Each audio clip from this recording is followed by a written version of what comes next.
Today's episode of Kingstonist News is brought to you by Kingston Community Credit Union, Kingston's only locally owned credit union serving the community for over 65 years. KCCU, your community, your credit union.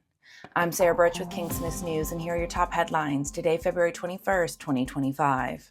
In response to the widespread cuts announced by Ontario colleges across the province, the Ontario Public Service Employees Union Locals 417 and 418 held a Save Our Colleges Solidarity Walk at the SLC Kingston campus on Wednesday, February 19th. The college recently announced more than 100 layoffs, and this came after the college's January 2025 announcement that it would cease intakes for 40 programs, as well as layoffs that occurred in the fall of last year. Employees and their supporters, including other SLC employees, students, and local residents, held their flags high in the cold throughout the noon hour. Thanks to the federal government, the life sciences of Eastern Ontario have received a much-needed boost. On Wednesday, February 19, 2025, at a small reception at Providence Care Hospital, the Honorable Ruby Sahota announced an investment of $3.4 million to support boosting the local economy and fostering innovation.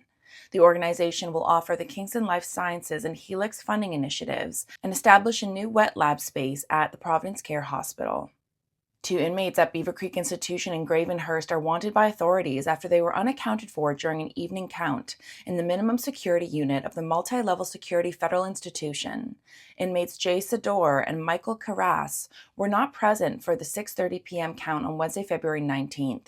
CSC asks anyone who has information to contact the OPP. Canadian Blood Services is asking everyone in Kingston and across the country to consider donating blood soon, as winter storms have led to many recent appointment cancellations. Canadian Blood Services is looking to fill many open appointments to donate here in Kingston at 850 Gardners Road. Eligible donors are asked to book at their earliest convenience and consider inviting a new donor to join them. A domestic dispute on Family Day in Kingston's West End has resulted in the Special Investigations Unit invoking its mandate.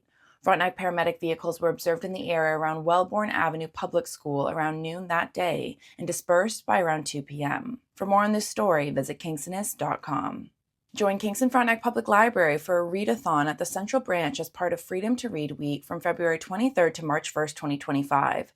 This is an annual event that encourages Canadians to think about and reaffirm their commitment to intellectual freedom.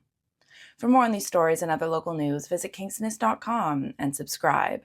Use my code SarahB2025 for 10% off.